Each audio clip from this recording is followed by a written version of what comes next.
इस क्लास में हम लोग analysis of full wave rectifier का नेक्स्ट टॉपिक पढ़ेंगे। जो नेक्स्ट टॉपिक है वो है रेक्टिफिकेशन इफिशिएंसी। रेक्टिफिकेशन इफिशिएंसी को ईटा से रिप्रेजेंट किया जाता है और हाफ वेव रेक्टिफायर में मैं रेक्टिफिकेशन इफिशिएंसी को ऑलरेडी एक्सप्लेन कर चुका हूँ। मैंने बताया था कि रेक्टिफिकेशन इफिशिएंसी से पता चलता है कि कोई रेक्टिफायर सर्किट कितना एसी पावर को डीसी पावर में कन्वर्ट कर पाता है। जितना ज़्यादा रेक्टिफिकेशन इफिशिएंसी होगा उससे पता चलेगा कि वो ज़्यादा से ज़्यादा एसी सिग्नल को डीसी सिग्नल में कन्वर्ट कर पा रहा है। रेक्टिफिकेशन इफिशिएंसी जितना ज़्यादा हो उतनी अच्छी बात है। रेक्टिफिकेशन इफिशिएंसी जितना कम होगा रेक्टिफायर सर्किट के लिए उतना ख़राब बात है।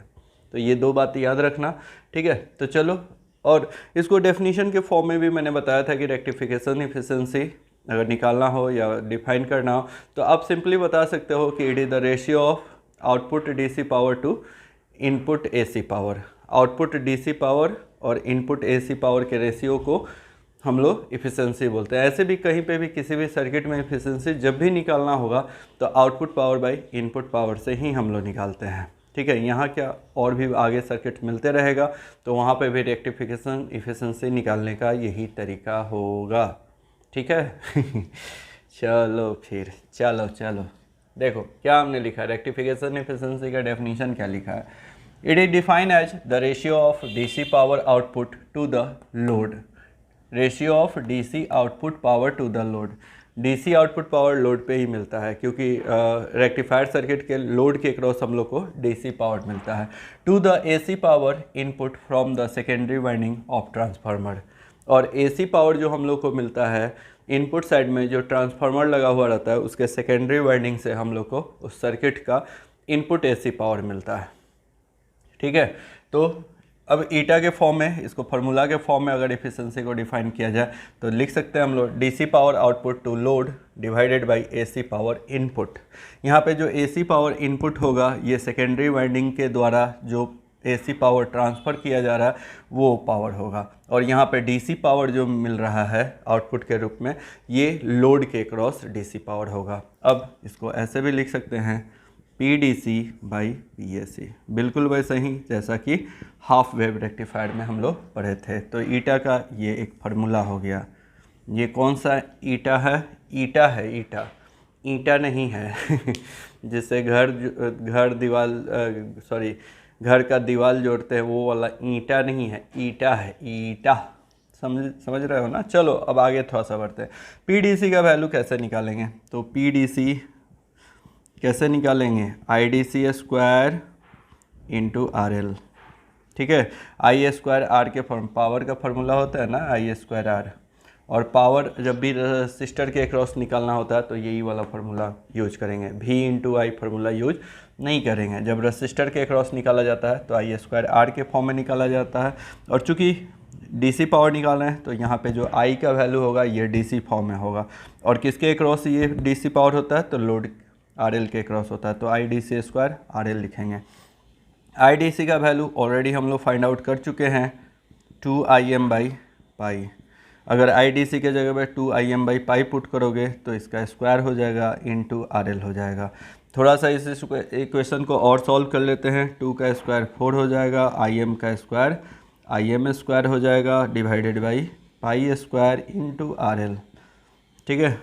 So finally we get this term of PDC. अब उसके बाद पीएसी का वैल्यू निकालेंगे। पीएसी का वैल्यू कैसे निकालोगे? तो हमने बता रखा है आप लोगों को कि एसी पावर आरएमएस वैल्यू से निकाला जाता है। I R M S square into R F plus R L लिखेंगे, ठीक है। क्योंकि जो एसी पावर सेकेंडरी वाइंडिंग के द्वारा ट्रांसफ़र किया जा रहा है उसके रास्ते में दो रजिस्टर आएगा, आर एफ भी आएगा और आर एल भी आएगा, ठीक है। तो इस तरीके से निकालेंगे। और आई आर एम एस का वैल्यू हम लोग ऑलरेडी जानते हैं। आई आर एम एस का वैल्यू होता है IM बाई √2, ठीक है, का होल स्क्वायर। बिकॉज IRMS का होल स्क्वायर है ना, तो IM बाई √2 का whole square into RF plus RL। So this is the equation of PAC। अब हम लोग क्या करेंगे, यहाँ पे ईटा का जो इक्वेशन है PDC बाई PAC, वहाँ पे PDC का वैल्यू और PAC का वैल्यू पुट कर देंगे, ठीक है। तो लिखेंगे putting the value of PDC and PAC in equation of eta. ठीक है, then what is the equation of eta? We already knows that eta equal to PDC divided by PAC. So 1 by 1 we will put the value of PDC and PAC. So the value of PDC is, this is the 4 Im square divided by pi square into RL, and the value of PAC is Im square divided by, इसको और थोड़ा solve कर लेते हैं तो ये आ जाएगा Im square divided by √2 का स्क्वायर कितना होता है 2 हो जाएगा RF plus RL. So we will put this value in the eta equation, Im square divided by 2 into RF plus RL. यहाँ पे RL छूट गया है. चलिए क्लियर है. अब इस इक्वेशन को सॉल्व कर लेना. और क्या, देखो ये वाला जो पार्ट है Im वाला जो पार्ट है इसको एक साथ रखेंगे और रेसिस्टेंस वाले पार्ट को एक साथ रखेंगे. ये वाला पार्ट हो जाएगा 4 Im स्क्वायर. अब चाहो तो यहाँ से भी कट कर सकते हो पाई स्क्वायर इंटू, इसको हम लोग सॉल्व करेंगे तो ये 2 डिवाइडेड बाई Im स्क्वायर आ जाएगा इंटू इधर RL divided by RF plus RL कर लेंगे. क्लियर, इन दोनों को एक साथ रख लेंगे. यहाँ पे Im स्क्वायर कट जाएगा और 4 दूना 8 होता है. सेंट बोरिस्ट स्कूल वाले हैं हम लोग, क्या बोरा लेके जाते थे बचपन में पढ़ने, और हम लोग का जगह भी फिक्स नहीं होता था, जहाँ डाल दिए वहीं पे अपना जगह हो जाता था. तो हम लोग सेंट बोरिस्ट स्कूल के स्टूडेंट हैं जहाँ पे बोरा लेके जाते थे पढ़ने के लिए, इसलिए उस बोरा वाले स्कूल का नाम हम थोड़ा इंग्लिश में रख दिए हैं ताकि सामने वाला CBSE वाले बच्चे को बताने में अच्छा रहता है. अगर वो लोग पूछते हैं कि भाई कौन से स्कूल से पढ़े हो तो आप बोल सकते हो सेंट बोरिस्ट स्कूल. ठीक है, वो लोग भी समझेंगे अच्छा कोई बहुत बड़ा स्कूल होता होगा. चलो फिर आते हैं यहाँ पे टॉपिक पर. तो 4 दूना हो जाता है 8 divided by pi square into RL divided by RF plus RL. Clear है. अब देखो ये जो 8 बाई पाई स्क्वायर है इसका वैल्यू होता है 0.812. ठीक है, 0.812 हो जाएगा. और ये वैल्यू जो है RL by RF plus RL, इसको पूरे इक्वेशन को डिनोमिनेटर नोमिनेटर दोनों को RL से डिवाइड कर लो. तो इसको RL से डिवाइड करोगे तो ये 1 हो जाएगा. RF को RL से डिवाइड करोगे तो RF बाई RL हो जाएगा. और इस RL को RL से डिवाइड करोगे तो ये 1 हो जाएगा. क्या किए, इस पूरे टर्म को ऊपर नीचे हर एक टर्म को RL से डिवाइड कर दिए. ठीक है, तो ये वाला टर्म मिल जाएगा. अब यहाँ पे जो RL का वैल्यू है पहले भी मैं बता चुका हूँ आप लोगों को कि ये लोड रेसिस्टेंस है, और RF जो होता है फॉरवर्ड रेसिस्टेंस ऑफ डायोड होता है. फॉरवर्ड रेसिस्टेंस ऑफ डायोड यानी कि RF का वैल्यू बहुत ही कम होता है, और जो लोड रेसिस्टेंस RL है इसका वैल्यू बहुत ही ज़्यादा है. अगर इन दोनों को कंपेरिजन करोगे वेयर ये थोड़ा सा ईटा का ये एक फार्मूला भी हो गया. ठीक है, इसको याद रखना. ठीक है, इसको याद रखना क्योंकि कभी कभी RF और RL का वैल्यू दे देता है और इफिशिएंसी पूछ देता है. तो इस टर्म में भी कर सकते हैं हम लोग, मतलब फार्मूला अगर मान लो न्यूमेरिकल पूछा तो वेयर RL जो होता है ग्रेटर देन RF होता है.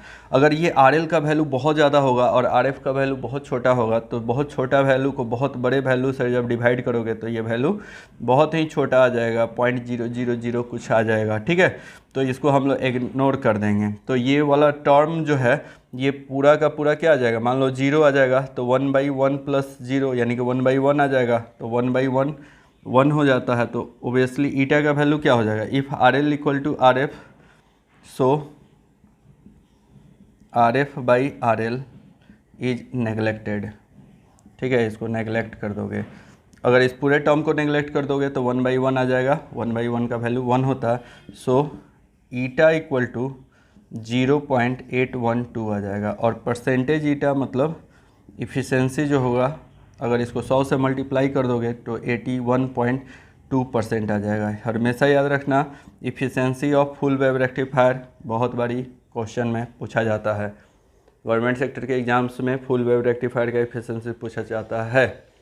ठीक है, तो 40.6 होता है किसका, हाफ वेव रेक्टिफायर का। उसका 2 गुना कितना होता है, 81.2।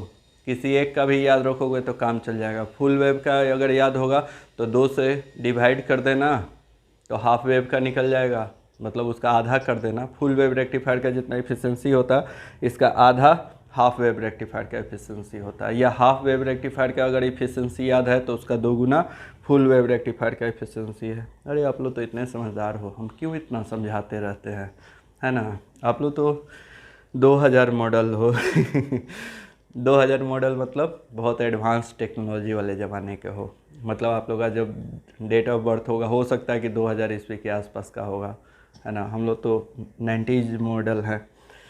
हम लोग उस ज़माने के हैं जब हीरो रॉयल साइकिल हुआ करता था, अभी भी है, बट हमारे समय में जो हीरो रॉयल साइकिल होता था ना, उसमें राजा हिंदुस्तानी का वो उसके मटर गार्ड में एक बैनर लगा हुआ रहता था और साइकिल के हैंडल में रिबन लगा हुआ रहता था। तुम लोग तो देखे भी नहीं होंगे चलो फिर तो आ गया। अच्छा, एक चीज़ और है, ये मैक्सिमम ईटा का मतलब मैक्सिमम एफिशिएंसी इतना हो सकता है, प्रैक्टिकली ये वैल्यू कम होता है। ठीक है, प्रैक्टिकली 8.12 से कम होता है। अगर एग्जाम्स में आता है तो आप 1.2% एफिशिएंसी का वैल्यू लगाओगे। अब कहोगे कि सर ये क्या बोल रहे हैं, नहीं समझ में आ रहा। ठीक है ना, देखोगे जब न्यूमेरिकल बनाओगे ना तो RF और RL का वैल्यू दिया हुआ होगा। RF का वैल्यू जितना ज़्यादा होगा, या कह सकते हो RL का वैल्यू जितना कम होगा, ये RL का वैल्यू बहुत ज़्यादा वाला केस लिए थे तब ये इतना आया, लेकिन अगर RL का वैल्यू कम रहा तो ये वैल्यू क्या हो जाएगा, घट जाएगा। तो ये मैक्सिमम एफिशिएंसी है। यहाँ पे हम नोट पॉइंट में लिख देते हैं, ठीक है, आप लोग याद रखिएगा। The maximum efficiency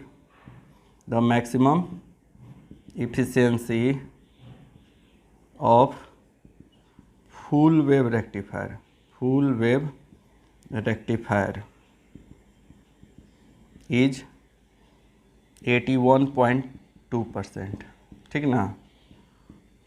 but its value is less than 81.2% when the value of RL is small। ठीक है, इसका वैल्यू 81.2% से कम होगा जब RL का वैल्यू स्मॉल होगा तब। अच्छा, हाफ वेव रेक्टिफायर में देखोगे कि हम इतना लंबा चौड़ा डेरिवेशन नहीं कराएंगे, शुरू में ही RF को इग्नोर कर दिए होंगे। RL यहाँ से कट जाएगा तो इधर का कोई लफड़ा ही नहीं रहेगा। वैसे भी कर सकते हो, अगर सिर्फ तुमको 81.2% प्रूव करवाना हो तो सिर्फ इतना भी कर सकते हो। लेकिन ये वाले टर्म में हम इसलिए ला दिए फार्मूला को क्योंकि समटाइम्स जो है ना RF और RL का वैल्यू दे के और इफिशिएंसी पूछता है, तो उस केस के लिए ये वाला फार्मूला यूज करेंगे। ये हाफ वेव रेक्टिफायर के लिए भी लागू हो सकता है। हाफ वेव रेक्टिफायर का अगर इफिशिएंसी इस फॉर्म में लिखोगे तो जाके वहाँ पे लिख लेना 0.406 आया होगा और इसको लिखेंगे 1/, ठीक है, RF/RL + 1। वहाँ पे भी ये फार्मूला हो सकता है। वहाँ पे शुरू में ही हम RF को इग्नोर कर दिए थे, इसलिए हम लोग का डायरेक्ट ये फार्मूला आ गया। तो चलिए यहाँ तक फटाफट लिख लीजिए, उसके बाद नेक्स्ट एनालिसिस का टॉपिक पढ़ेंगे। नेक्स्ट टॉपिक है रिपल फैक्टर। रिपल फैक्टर को हम लोग गामा से रिप्रेजेंट करते हैं। रिपल फैक्टर का कॉन्सेप्ट हम हाफ वेव रेक्टिफायर में पढ़ाए थे, वही कॉन्सेप्ट यहाँ पे भी यूज होता है। आप वहाँ से जाके कॉन्सेप्ट कॉपी कर लेना, हम सिर्फ इसका वैल्यू फाइंड आउट करना सिखा देते हैं। अगर फार्मूला वगैरह जो भी लिखना है हाफ वेव रेक्टिफायर वाला ही लिख लेना। लास्ट में देखे होंगे ripple factor gamma equal to हम प्रूफ करवाए होंगे 1/KF√(kF²-1)। KF क्या होता है, KF ऑलरेडी हम बता चुके हैं, फॉर्म फैक्टर होता है। और फुल वेव रेक्टिफायर का फॉर्म फैक्टर का वैल्यू 1.11 होता है। बोले थे कि याद रखना फॉर्म फैक्टर का वैल्यू, तो 1.11 का होल स्क्वायर -1 हो जाएगा और इसको जब सॉल्व करोगे तो 0.482 आ जाएगा। VVI है, याद रखना, आपका काम है देख लेना, ठीक है। जब भी कोई कंपटीशन देने जाओ तो ये सब वैल्यू रट के जाना। उसके बाद या मान लो भूलने का बीमारी हो तो डेरिवेशन अच्छे से करके जाना चाहिए। हमेशा आदमी को 2-3 हथियार लेके जाना चाहिए। जैसे पहले के ज़माने में, या मान लो पहले के ज़माने में क्या, अभी भी पवन सिंह को देखते होगे फिल्म में, भोजपुरी फिल्म में बहुत सारा हथियार लेके जाता है क्या या निरहुआ रिक्शा वाला को देखे होगे, खेसारी लाल यादव को देखे होगे, या फिर साउथ का पिक्चर देखते हो, यही ना, या तो भोजपुरी पिक्चर देखते होगे, नहीं तो साउथ का पिक्चर देखते हो। हिंदी पिक्चर तो उतना अच्छा लगता नहीं है। तो हीरो को देखना पिस्टल भी लेके जाता है, चाकू भी लेके जाता है ना। या पहले के ज़माने में देखे होगे युद्ध वगैरह होता था तो लोग भाला लेके जाते थे, तलवार लेके जाते थे, तीर कमान लेके जाते थे, मतलब अलग अलग हथियार। एक हथियार फेल हो गया तो दूसरा हथियार। वैसे ही आप भी जब एग्ज़ाम्स में जाओ कंपटीशन में तो हर कॉन्सेप्ट लेके जाओ, यही आपका कॉन्सेप्ट ही हथियार होता है, ठीक है। मतलब आप डायरेक्ट याद रखे हैं तो बहुत अच्छी बात है। मान लो भूल गए वैल्यू, कोई बात नहीं, आप डेरिवेशन याद रखो, KF का भी वैल्यू याद रखोगे तो काम चल जाएगा। KF का भी वैल्यू भूल गए तो याद रखो, KF जो होता था सर पढ़ाए थे कि RMS वैल्यू और एवरेज वैल्यू का रेशियो होता है। अब RMS वैल्यू और एवरेज वैल्यू तो याद रखना पड़ेगा ना, वो भी भूल गए तो उसका भी डेरिवेशन कर लेना, ऐसा नहीं है, ठीक है। कुछ ना कुछ तो याद होगा, अगर अच्छे से पढ़ के जाओगे तो इतना करने का जरूरत नहीं है। बट समटाइम्स ऐसा होता है कि आदमी के दिमाग पर से उतर जाता है, तो उस समय हम लोग को ये सब काम आता है। चलो रिपल फैक्टर हो गया। अगला टॉपिक जो है हम लोग को पढ़ना है रेगुलेशन, ठीक है। रेगुलेशन से पता चलता है कि जो रेक्टिफायर है वो कितना अच्छा रेगुलेट कर रहा है। जब हम लोग बता चुके हैं कि रेगुलेशन जो मेजर किया जाता है, जब भी कोई रेक्टिफायर सर्किट तुम बना लोगे तो उसका रेगुलेशन मेजर किया जाता है। उसके आउटपुट टर्मिनल पे विदाउट लोड एक वोल्टेज मेजर किया जाता है, लोड को रिमूव करके, और विदाउट लोड उसके आउटपुट टर्मिनल से वोल्टेज मेजर किया जाता है, उसको नो लोड वोल्टेज बोला जाता है। दूसरी बारी उसमें क्या किया जाता है, लोड कनेक्ट कर दिया जाता है उसके लोड टर्मिनल पे, और उस समय वोल्टेज का, आउटपुट वोल्टेज का वैल्यू मेजर किया जाता है, उसको फुल लोड वोल्टेज बोलते हैं। अगर दोनों का वैल्यू सेम आ गया तो बहुत अच्छी बात है, आपने बहुत अच्छा रेक्टिफायर बनाया है। लेकिन मैंने बताया कि प्रैक्टिकली ऐसा नहीं होता है, ठीक है, तो थोड़ा सा डिफरेंस आ जाता है। तो उसको हम लोग परसेंटेज रेगुलेशन के फॉर्म में मेजर करते हैं। तो हम डायरेक्ट लिख रहे हैं परसेंटेज रेगुलेशन। आपको इसका कॉन्सेप्ट जानना है तो हाफ वेव रेक्टिफायर में जाइए, VNL minus VFL divided by VFL into 100, ठीक है, परसेंट। VNL हम बता चुके हैं आप लोग को, इसको हम लोग बोलते हैं no load voltage, no load voltage. और VFL को क्या बोलते हैं भाई, इसको बोलते हैं हम लोग फुल लोड वोल्टेज, ठीक है। बहुत लोग सोच रहे होंगे सर डंडी मार रहे हैं, सर आप बोल देते हैं हाफ वेव रेक्टिफायर, डंडी नहीं मार रहे हैं, ठीक है। आदमी को जितना सहारा दो उतना कमज़ोर होता है। आप लोग को जितना हम लोग ये करके देंगे ना उतने आप, समझ रहे हो ना, इसलिए आप खुद से मेहनत कीजिए, ये आप ही को सीखना है, हम लोग का क्या है। तो आप मेहनत कीजिए, आप उसको याद रखिए, आप बैक में जाइए, आपको इतना तो लगेगा कि यार वापस जाना पड़ रहा है, इससे अच्छा है कि पढ़ लें, इसलिए ये सब हम लोग करते रहते हैं, ठीक है। और हम बता चुके हैं कि जो आइडियल रेक्टिफायर होगा उसका रेगुलेशन का वैल्यू जो होगा 0 होगा, क्योंकि उसका no load voltage full load voltage के बराबर होता है। तो in ideal rectifier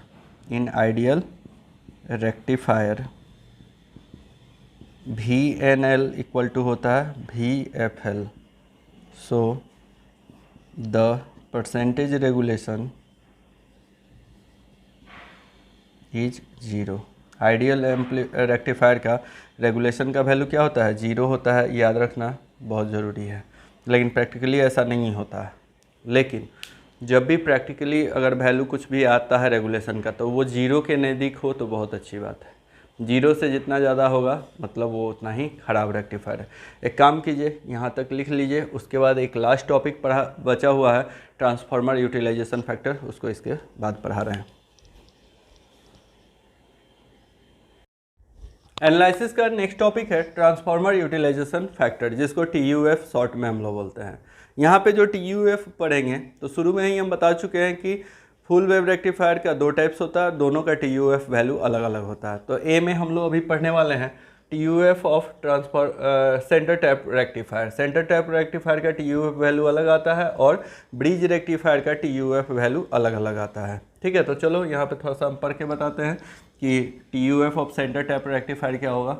in a centre tap full wave rectifier the DC current in the two half of the transformer secondary flow in opposite direction. The average transformer utilization factor is found by considering the primary and secondary winding।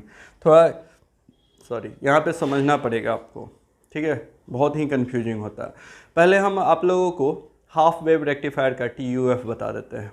वहाँ पे जब half wave rectifier का transformer utilisation factor पढ़े थे तो हमने बताया था PDC/PAC सेकेंडरी वाइंडिंग रेटेड हम लोग पढ़े थे। ट्रांसफार्मर का सेकेंडरी वाइंडिंग का जो पावर रेटिंग होता है उसको हम लोग डिवाइड किए थे किसके साथ, तो DC पावर डिलीवर्ड जो होता है DC power divided by PAC rated हमने लिखा था। और PAC जो रेटेड लिखा था उसमें हमने बताया था कि जो ट्रांसफार्मर के द्वारा पावर सप्लाई किया जा रहा है सर्किट्स में, रेक्टिफाइड सर्किट्स में, वहाँ पे VRMS इंटू IRMS था। तो वोल्टेज जो था वो AC के फॉर्म में था, बट करेंट AC के फॉर्म में नहीं होता है। ट्रांसफार्मर के सेकेंडरी वाइंडिंग में AC करंट नहीं फ्लो हो पाता था, वहाँ पे DC करंट फ्लो हो पाता था। ये बात हम समझाए थे। सिर्फ वोल्टेज AC के फॉर्म में था, लेकिन सेकेंडरी वाइंडिंग से AC करंट नहीं फ्लो होता था। ठीक है, पल्सेटिंग DC करंट पास हो रहा था, क्योंकि वहाँ पे एक ही डायोड था। एक जो डायोड था वो कंडक्ट कर रहा था सिर्फ पॉजिटिव हाफ साइकिल में, negative half cycle of voltage में वो कंडक्ट नहीं कर रहा था, जिसके कारण वहाँ सर्किट में कोई करंट फ्लो नहीं होता था। और उस सर्किट के पार्ट में सेकेंडरी वाइंडिंग भी था। तो ऐसा मेरा क्लास रिवीजन कर लेना।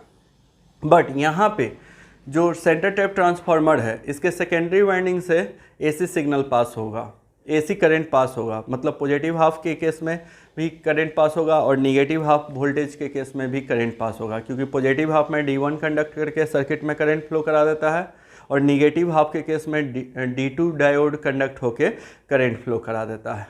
ठीक है, तो यहाँ पे समझना पड़ेगा आपको। यहाँ जो सेकेंडरी वाइंडिंग का जो सेकेंडरी वाइंडिंग ऑफ ट्रांसफार्मर है उससे AC वोल्टेज के साथ साथ AC करंट भी पास हो रहा।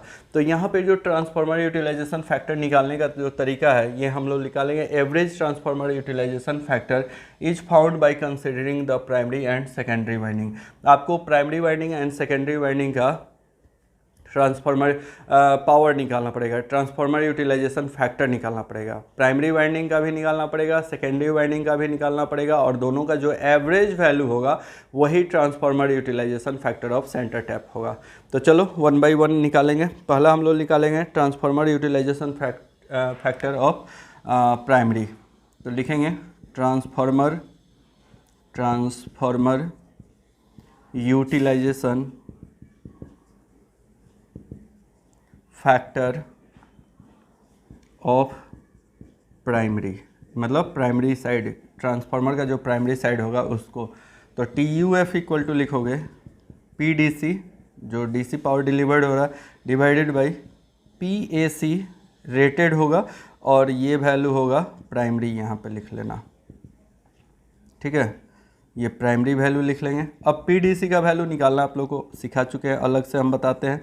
PDC हम लोग जानते हैं IDC² इंटू RL होगा, और IDC का वैल्यू ऑलरेडी हम लोग जानते हैं कितना होता है 2IM डिवाइडेड बाई पाई। अब इसका होल स्क्वायर कर लेना इंटू RL कर लेना, इसको और सॉल्व करोगे तो 4IM² divided by pi square होगा। अभी ऐसा ही डेरिवेशन एफिशिएंसी में भी किए थे।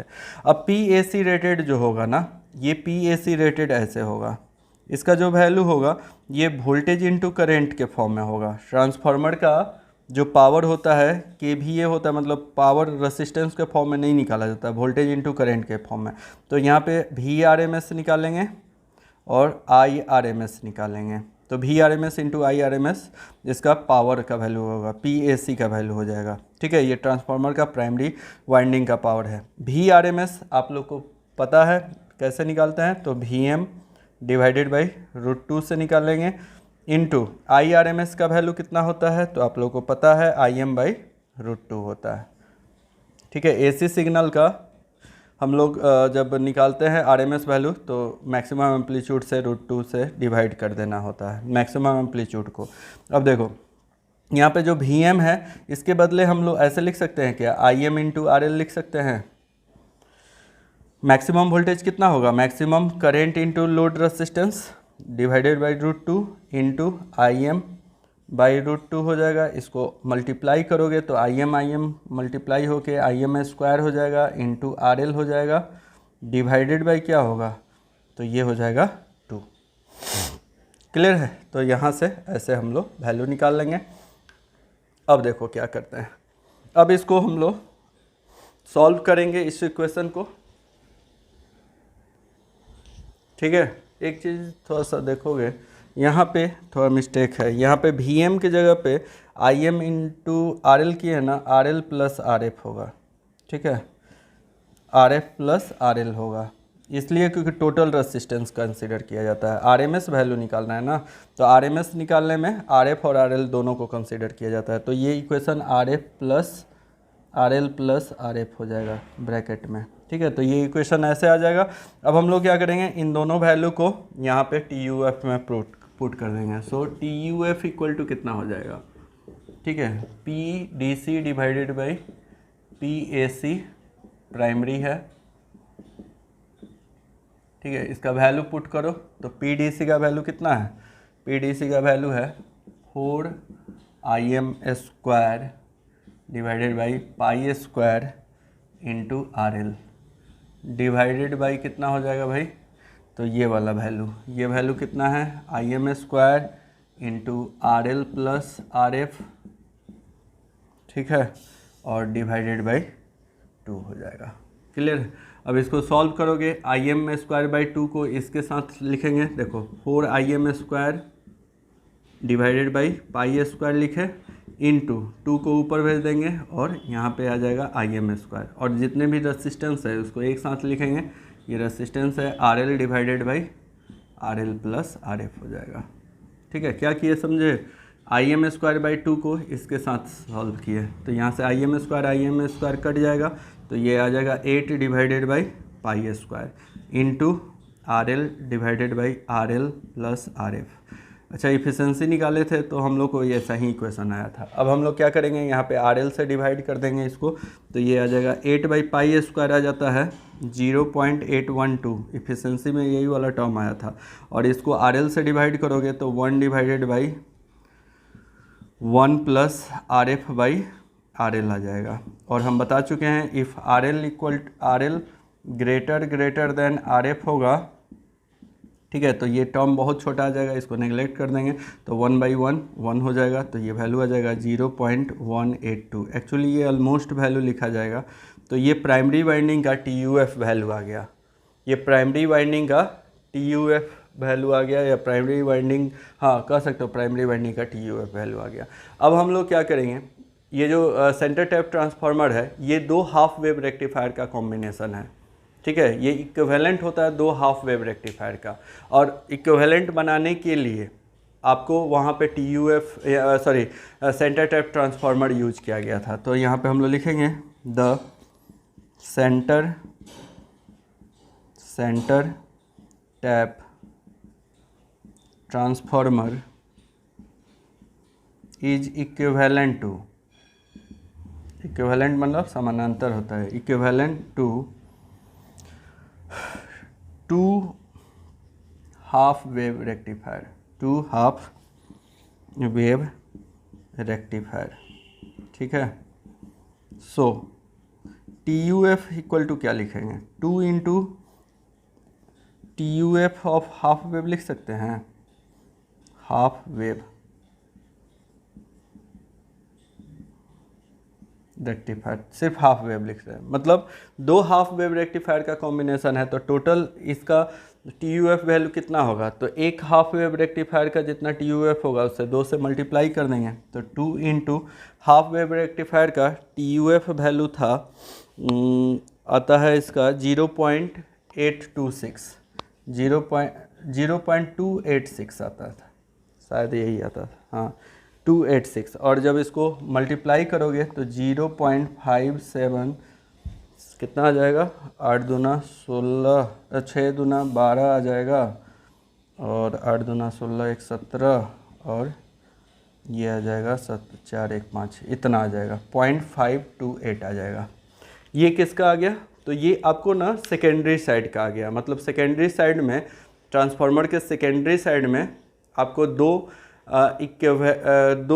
हाफ वेव रेक्टिफायर का कॉम्बिनेशन है। तो इस तरीके से सेकेंडरी साइड का ये निकाल लिए, ये प्राइमरी साइड ऑफ ट्रांसफार्मर का TUF वैल्यू निकाल लिए, ये सेकेंडरी साइड ऑफ ट्रांसफार्मर का TUF वैल्यू है। अब इन दोनों का एवरेज निकालेंगे, ठीक है। The average value of TUF, ठीक है। तो प्राइमरी साइड और सेकेंडरी साइड के दोनों को ऐड कर देंगे। तो प्राइमरी साइड का TUF वैल्यू कितना आया है 0.812 प्लस ये सेकेंडरी साइड का कितना आया है 0.572 डिवाइडेड बाई 2 कर देते हैं, ठीक है। और इसको जब सॉल्व करोगे तो ये वैल्यू आ जाता है, अच्छा इसको ऐसे लिख सकते हैं, TUF प्राइमरी लिख लो ना, इसको लिख लेना TUF ब्रैकेट में लिख लेना प्राइमरी, ताकि कभी पढ़ोगे तो याद रहे, प्लस TUF यहाँ पर लिखना सेकेंडरी, ठीक है, सेकेंडरी वाइंडिंग साइड का। इसको यहाँ पे जो TUF निकाले हैं ये सेकेंडरी का निकाले हैं, यहाँ पे सेकेंडरी लिख लेना, ये प्राइमरी का हो गया, ये सेकेंडरी का हो गया। अब दोनों वैल्यू को पुट कर दो, 0.812 प्लस इसका कितना आया है तो 0.572 डिवाइडेड बाई 2 करोगे तो ये वैल्यू आ जाता है 0.692 आ जाता है, ठीक है। ये याद रखना, ये हमारा किसका TUF वैल्यू हो गया, ये सेंटर टैप ट्रांसफार्मर का। इसको यहाँ तक लिख लो। उसके बाद अब हम लोग ब्रिज रेक्टिफायर का TUF वैल्यू पढ़ेंगे। नेक्स्ट जो हम लोग पढ़ेंगे बी में transformer utilisation factor of bridge rectifier पढ़ेंगे, ठीक है। तो जो ब्रिज रेक्टिफायर था उसमें आप लोग देखे होंगे एक सिंपल ट्रांसफार्मर यूज हो रहा था, ठीक है, बहुत ही सिंपल। ये कोई सेंटर टैप ट्रांसफार्मर नहीं था। इसका इनपुट सिग्नल भी साइनोसाइडल, इसका आउटपुट सिग्नल भी साइनोसाइडल था, ठीक है। लेकिन सेंटर टैप ट्रांसफार्मर में ये जो आउटपुट सिग्नल साइनोसाइडल था वो 2 पार्ट में डिवाइड हो जा रहा था, ठीक है। तो वहाँ अलग केस था, यहाँ पे बड़ा सिंपल होगा। अगर प्राइमरी साइड का ट्रांसफार्मर यूटिलाइजेशन फैक्टर निकालोगे तो प्योर साइनोसाइडल है, तो हम लोग कैसे निकाल सकते हैं, तो TUF प्राइमरी निकालेंगे, ठीक है। अभी हम निकालना सिखाए हैं जस्ट उसमें सेंटर टैप में, तो कैसे निकाले थे, PDC divided by PAC primary लिखेंगे, ठीक है। Power rating primary winding of transformer का निकालेंगे। तो ऐसे निकालोगे तो फिर से वही सेम डेरिवेशन आ जाएगा और इसका वैल्यू आ जाएगा 0.812, ठीक है। फिर सेकेंडरी साइड का TUF वैल्यू निकालोगे, TUF सेकेंडरी निकालोगे तो ये भी फार्मूला सेम ही होगा, PDC डिवाइडेड बाई PAC। अब सेकेंडरी करोगे, चूँकि साइनोसाइडल सिग्नल इसका आउटपुट सिग्नल भी प्योर साइनोसाइडल है, तो ये भी निकालोगे तो 0.812 आ जाएगा। यानी कि प्राइमरी साइड और सेकेंडरी साइड दोनों का TUF वैल्यू 0.812 आ रहा है। तो ओवरऑल TUF वैल्यू जो होगा ब्रिज रेक्टिफायर का वो 0.812 ही होगा। देखो यही चीज़ लिखा हुआ, the current flow through both the primary and secondary winding are sinusoidal. कह रहा है कि ब्रिज रेक्टिफायर में जो ट्रांसफार्मर यूज हो रहा है इसका इनपुट सिग्नल और आउटपुट सिग्नल दोनों साइनोसाइडल होता है। Due to this TUF of both the primary and secondary are 0.812, इसलिए प्राइमरी और सेकेंडरी का TUF वैल्यू 0.812 होगा and the overall TUF is also 0.812। तो ओवरऑल TUF 0.812 बोल सकते हो, ठीक है। तो ये याद रखना VVI है।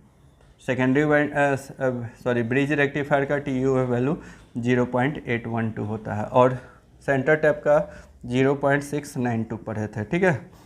ये बहुत ही इंपॉर्टेंट पॉइंट है, हम यहाँ पर लिख दिए, the TUF of bridge rectifier is greater than centre tap rectifier. ये बहुत बार क्वेश्चन पूछा हुआ है। 2 फुल ब्रिज रेक्टिफायर हो गया, एक हमारा सेंटर टैप हो गया, दूसरा ब्रिज रेक्टिफायर हो गया। दोनों में से TUF का वैल्यू हाइयर किसका होता है, तो याद रखना ब्रिज रेक्टिफायर का TUF वैल्यू ज़्यादा है। ट्रांसफार्मर यूटिलाइजेशन फैक्टर का वैल्यू ब्रिज रेक्टिफायर का ज़्यादा होता है। इसका मतलब ये है कि ट्रांसफार्मर जितना पावर डिलीवर्ड कर रहा है लोड पे वो ज़्यादा से ज़्यादा यूटिलाइज हो रहा है, ठीक है। तो चलो यहाँ पे एनालिसिस हम लोग का ख़त्म हुआ। अगले क्लास में मिलते हैं अगले टॉपिक के साथ। Thank you.